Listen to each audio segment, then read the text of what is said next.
नमस्कार, आप देख रहे हैं आज तक। मैं हूं आपके साथ रोहित सरदाना। हाथरस की बेटी को किसने मारा, हाथरस का सच क्या है, इसकी पड़ताल के लिए आज तक की टीम पीड़िता के गांव में मौजूद है। गांव में जबरदस्त सुरक्षा के इंतजाम है। पीड़िता के घर के बाहर और अंदर पुलिस वाले मौजूद हैं। सीसीटीवी कैमरे लगा दिए गए हैं। निगरानी के लिए कंट्रोल रूम भी बना है। तो ये 3 तस्वीरें हम आपको दिखा रहे हैं। सीसीटीवी कैमरे से पूरी नजर रखी जा रही है। कड़ा पहरा है और इस कड़े पहरे के बीच एसआईटी गांव में पूछताछ भी कर रही है। आज तक की टीम ग्राउंड जीरो पर मौजूद है। एक एक खबर आप तक लगातार आज तक पहुंचा रहा है। 25 दिन के बाद अब गांव में क्या माहौल है, आज तक संवाददाता जितेंद्र आपको दिखा रहे हैं।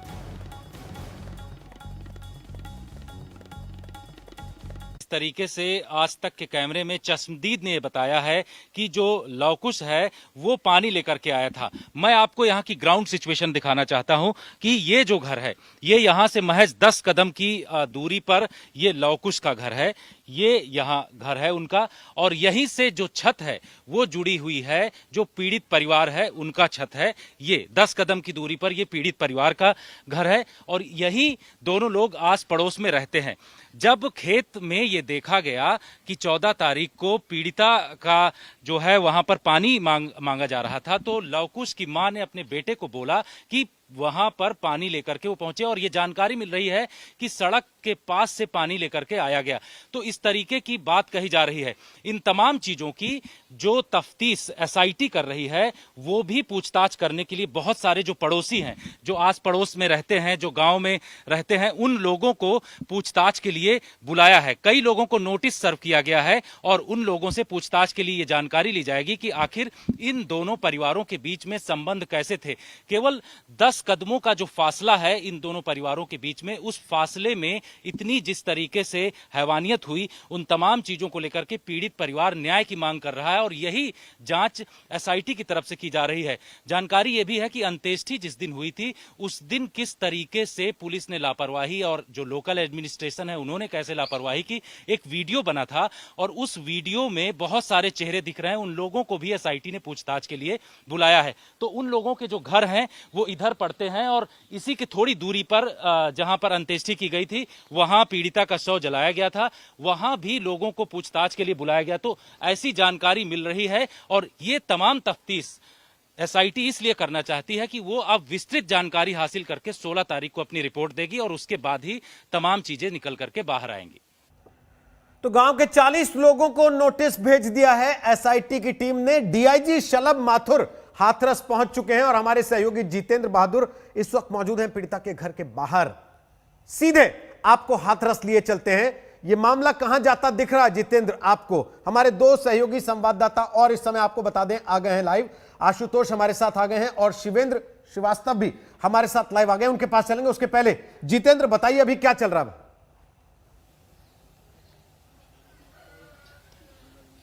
देखिए रोहित, इस पूरे मामले को लेकर के जिस तरीके से एसआईटी ने 40 लोगों से पूछताछ करने का नोटिस दिया है, जो आज तक को एक्सक्लूसिव जानकारी मिली है, इसके मुताबिक बहुत सारे जो इस पूरे मामले में जुड़े हुए आरोपी हैं उनके परिवार वालों को भी पूछताछ के लिए बुलाया है। अभी जो हमारे पास जानकारी आई है अब से थोड़ी देर पहले, लवकुश की मां को भी नोटिस दिया गया है और उनको ये कहा गया है कि उनके परिवार का कोई एक सदस्य एसआईटी के सामने यहां पर पहुंचे। लवकुश वही शख्स है जो कि आरोपी है इस पूरे मामले में और इस वक्त जेल में बंद है। तो एसआईटी अब पूरे विस्तृत तौर पर इसमें जांच करना चाहती है। इससे पहले 6 से 7 दिन एसआईटी ने पूछताछ किया परिवार वालों से, उनसे पूरे उनके बयान रिकॉर्ड किए गए। इसके अलावा अब जो उनका दायरा है वो गांव के आसपास चारों तरफ का दायरा उनका बढ़ता जा रहा है। इसमें जो सबसे बड़ी जानकारी यह है कि 14 तारीख को जिस दिन पूरी घटना को अंजाम दिया आरोपियों ने, उस जगह पर आसपास खेतों में कौन से लोग मौजूद थे, उन लोगों को भी नोटिस देकर के एसआईटी पूछताछ कर रही है। वहीं दूसरी तरफ पुलिस की तरफ से किस तरीके से जो पीड़िता का शव जलाया गया और उसमें किन किन चीजों का इस्तेमाल किया गया, क्या उसमें परिवार वालों से सहमति ली गई थी, इन तमाम चीजों पर जो परिवार ने सवाल उठाया था उसको लेकर के उस समय का एक वीडियो मौजूद है एसआईटी के पास, और उस वीडियो के जरिए जो लोग चेहरे जिसके दिखाई पड़ रहे हैं उनको भी पूछताछ के लिए बुलाया गया। तो अब अपनी जांच का जो दायरा एसआईटी ने बढ़ा दिया है, 10 दिन का टाइम जो एसआईटी का बढ़ाया गया था, उन तमाम चीजों में ये पूरी जानकारी हासिल की जाएगी और 16 तारीख को एसआईटी अपनी विस्तृत रिपोर्ट उत्तर प्रदेश सरकार को देगी। वहीं अगर सीबीआई की बात करें तो उत्तर प्रदेश सरकार ने सीबीआई जांच के आदेश दिए हैं, लेकिन सीबीआई ने अभी इस पूरे मामले में कोई जांच नहीं लिया है अपने हाथों में। तो परिवार वाले लगातार, जो पीड़ित परिवार है वो इंसाफ की मांग कर रहे हैं, वहीं दूसरा जो आरोपी परिवार है उनका कहना है कि वो लोग निर्दोष हैं, उनके बारे में भी निष्पक्ष जांच होनी चाहिए। वापस आते हैं आपके पास, जितेंद्र लाइव हमारे साथ मौजूद हैं और साथ ही मौजूद है शिवेंद्र श्रीवास्तव और आशुतोष भी। शिवेंद्र, एक तरफ पुलिस वालों के ऊपर जांच, जिनके ऊपर आरोप है कि आनन फानन में आधी रात को उन्होंने शव जला दिया, दूसरी तरफ परिवार से पूछताछ और तीसरी तरफ गांव के ही 40 लोगों को नोटिस। ऐसे में जो अलग अलग तरह की कहानियां सामने आ रही हैं, आपको क्या लगता है कि 16 तारीख को एसआईटी ये रिपोर्ट सौंपेगी तो दूध का दूध पानी का पानी हो पाएगा? देखिए, ऐसा होना बहुत मुमकिन नहीं लगता, लेकिन बहुत सारी चीज़ें साफ हो जाएंगी रोहित, क्योंकि एसआईटी की अब तक जो जांच हुई है 1 हफ्ते की, जिसके बाद रिपोर्ट देनी थी, लेकिन उसको एक्सटेंड करके 10 दिन और बढ़ा दिए गए। उस रिपोर्ट में इनिशियल में बहुत सारी बातें ज़रूर साफ हुई थी। उस वक्त उनकी रिपोर्ट जो जानी थी वो फोकस थी सिर्फ अधिकारियों के रोल पर, यानी कि किस तरह से अधिकारियों को कहाँ से कमांड मिला, क्यों उन्होंने देर रात में इस तरह का कमीशन कर दिया। तो सूत्र हमारे बताते हैं कि जो अधिकारी हैं उन्होंने साफ तौर पर बताया था कि उनके पास एलआईयू की रिपोर्ट थी, उनके पास ये जानकारी थी कि अगर लाश को रात में रखा जाएगा तो लोग प्रदर्शन कर सकते हैं, स्थिति गड़बड़ हो सकती है, उस पर सियासत हो सकती है, ये बड़ी वजह थी। हालांकि इन सब से उनके जो लापरवाही है वो नहीं खत्म हो जाती, और इसी के चलते 5 लोग पहले निलंबित किए गए थे इस पूरे मामले में, और बाकी और लोगों पर भी एक्शन हो सकता है। लेकिन बाकी उसके बाद जब 10 दिन का वक्त मिला तो उसमें जांच का दायरा बढ़ाया गया, जिसमें प्रत्यक्षदर्शियों, पीड़ित, आरोपियों और दूसरे लोगों से समेत पुलिस वालों से भी बयान लिए जाने हैं, जिससे साफ हो सके कि आखिरकार किस तरह से सीक्वेंस ऑफ इवेंट हुआ था। और ये सब एक साथ पिरोना, एक साथ जोड़ना एसआईटी के लिए इतना आसान नहीं होगा, क्योंकि इसमें सबसे ज्यादा जो महत्वपूर्ण भूमिका निभाएंगे वो 2 तरीके के सबूत होंगे। एक तो प्रत्यक्षदर्शी जो कि कोरोबोरेट कर सके, जो कि उसके बीच में संबंध स्थापित कर सके कि हाँ ये सबूत मिला है, इसके विषय पे बिना पर यही बात सच होगी। दूसरा इलेक्ट्रॉनिक एविडेंस, जो कि अभी तक की सिर्फ संदीप और संदीप के साथ पीड़ित लड़की के भाई के नंबर पर बातचीत जो होनी हुई है, वो एक चीज स्थापित हुई है, और उसमें साफ तौर पर समझ में आता है कि इन लोगों के बीच में कम्युनिकेशन था। उसके बाद क्या हुआ, लेकिन वो भी मार्च 2020 तक की कॉल डिटेल है, तो उसके बाद क्या हुआ, क्या परिस्थितियां बनी, इनके लिए एसआईटी को गहन जांच करनी पड़ेगी। साथ ही साथ जो आरोपी तीनों बाकी हैं, उन लोगों की लोकेशन क्या थी, क्या वो वाकई सच बोल रहे हैं जहां जहां उन्होंने बताया, और इसको स्टैब्लिश करने के लिए उनको इलेक्ट्रॉनिक्स जो एविडेंस है वो चाहिए, चाहे वो सीसीटीवी के फॉर्म में हो, चाहे मोबाइल लोकेशन के बारे में हो, चाहे वो कॉल डिटेल के बारे में हो, वो सारी चीजें सबूत के तौर पर उनको इकट्ठा करनी होंगी, उससे स्थापित होगा। जब तक ये नहीं होता तब तक एसआईटी की जांच से भी बहुत कुछ साफ नहीं होने वाला, और बहुत मुमकिन है कि 10 दिन के बाद भी उनको वक्त बढ़ाना पड़े, क्योंकि तमाम इसके पहलू ऐसे हैं जिनको सिर्फ बयानों के आधार पर उनको सच नहीं माना जा सकता। उन बयानों के आधार पर सबूत इकट्ठा करने होंगे एसआईटी को, और उस रिपोर्ट के आधार पर ही फैसला हो पाएगा कि आखिरकार सच्चाई क्या है। इसीलिए सीबीआई जांच की मांग हो रही थी। शिवेंद्र, आपके पास आशुतोष के पास भी चलेंगे, अभी इस पर और बात करेंगे। शिवेंद्र, आपसे सीबीआई जांच को लेकर क्या परिस्थिति है, क्योंकि परिवार ने इसमें कोई बहुत दिलचस्पी दिखाई नहीं, लेकिन घटनास्थल, वो जगह जहां पर यह पूरी वारदात हुई थी 14 सितंबर को, आज तक के संवाददाता उस जगह पर पहुंचे, क्राइम सीन का जायजा लिया। आपको वो रिपोर्ट दिखाते हैं। यहां से 200 मीटर की दूरी पर वो जगह मौजूद है जहां पर पीड़िता के शव को जलाया गया था, और यहीं से ये आप जो देख रहे हैं ये ट्यूबवेल है।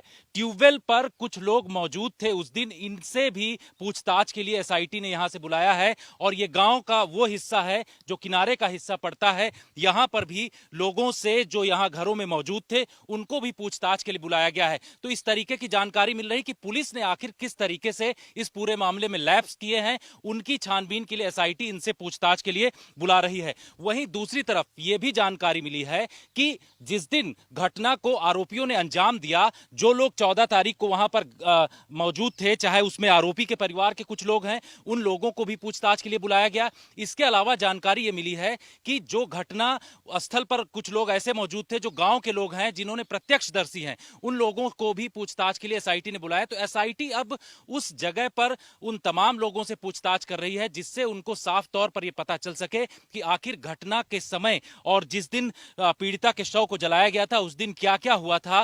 पुलिस के ऊपर अगर कार्रवाई जो हुई है शुरुआती रिपोर्ट के हिसाब से, उसके बाद आने वाले समय में डीएम और दूसरे प्रशासनिक अधिकारियों ने किस तरीके से लैप्स किए हैं, वो प्रत्यक्षदर्शी जो उस दिन रहे हैं उन लोगों से पूछताछ की जाएगी। और इसके लिए बाकायदे नोटिस सर्व किए गए हैं। पुलिस ने यहां पर नोटिस सर्व किया एसआईटी की तरफ से और उनको पूछताछ के लिए बुलाया जा रहा है।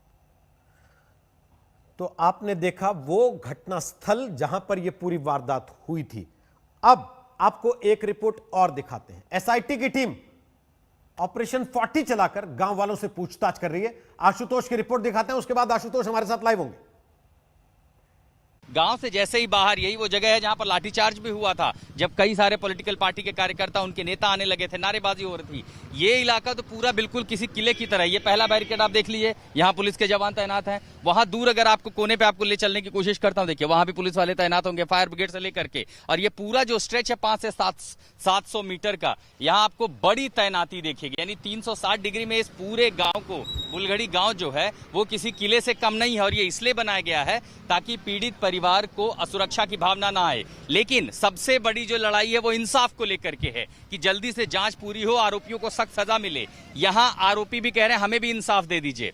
आरोपियों की चिट्ठी आती है, चिट्ठी में सीधे सीधे आरोप पीड़िता के परिवार पर ही लगा दिया गया कि देखिए हो सकता है इन्होंने नहीं मारा हो। अब ये जांच होगी कब? हर पल सबूत क्रूशियल होते हैं, सबूत नष्ट हो सकते हैं, संभावना है बयान बदले जा सकते हैं। और इसीलिए जब 3 तारीख को ही, यानी 5-6 दिन पहले ही जब यह कह दिया गया कि सीबीआई जांच होनी चाहिए, आपको अगर याद हो सुशांत सिंह राजपूत में क्या 48 घंटे लगे थे सीबीआई को मामला दर्ज करने में। यहां इतना समय लगने के बाद भी अब तक सीबीआई जांच शुरू क्यों नहीं हुई? एक प्रीमियर एजेंसी पर लाख राजनीतिक सवाल उठ जाएं, लेकिन उसकी जांच का तरीका अलग होता है। सीबीआई जांच करती है, सबूतों की तह तक पहुंचती है, मौकाए वारदात तक पहुंचती है, उसके पास अपनी एक फॉरेंसिक टीम होती है, वो एक तकनीकी सर्वेक्षण करती है, विश्लेषण करती है और तब सच तक पहुंचती है। तो अगर दोनों परिवार इंसाफ मांग रहा है तो जांच कौन करेगा? जांच करेगी सीबीआई, क्योंकि आदेश उसी के हुए थे। एसआईटी जो जांच कर रही है, एसआईटी कौन? एसआईटी मतलब उत्तर प्रदेश पुलिस। वही उत्तर प्रदेश पुलिस जिस पर ढीलमुल रवैया अपनाने का आरोप था, वही पुलिस जिसकी तस्वीरें देखी आधी रात को उस बेटी का शव जलाते हुए। इन आरोपों में आखिर न्याय संगत कहां होगा? इसीलिए परिवार का जो चिंता है वो कहीं ना कहीं एक तरह से वाजिब लगती है। लेकिन आरोपी कहते हैं हमेशा प्रिंसिपल ऑफ जस्टिस में आरोपियों को भी अपना पक्ष रखने का हक है। उन्हें लगता है कि उनका हाथ नहीं है इस घटना के पीछे, कोई और हो सकता है। तो जांच तो शुरू हो, तो जांच करने वाली एजेंसी है कहां? और सीधे हाथरस से चल रहे हैं आशुतोष हमारे साथ वहां पर लाइव मौजूद हैं, जो लगातार पिछले कई दिन से इस पूरे घटनाक्रम को कवर कर रहे हैं। आशुतोष, डीआईजी इस वक्त हाथरस में हैं, क्या हो रहा है वहां?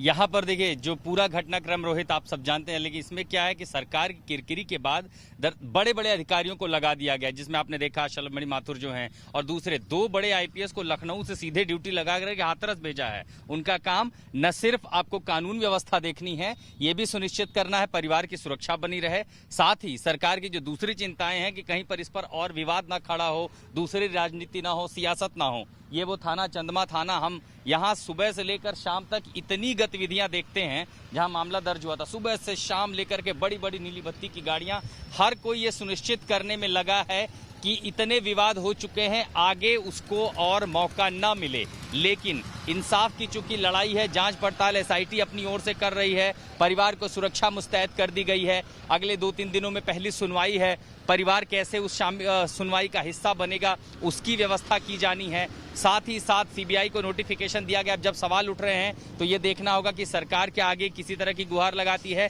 कि उस मामले में थोड़ी जल्दबाजी कर दी जाए।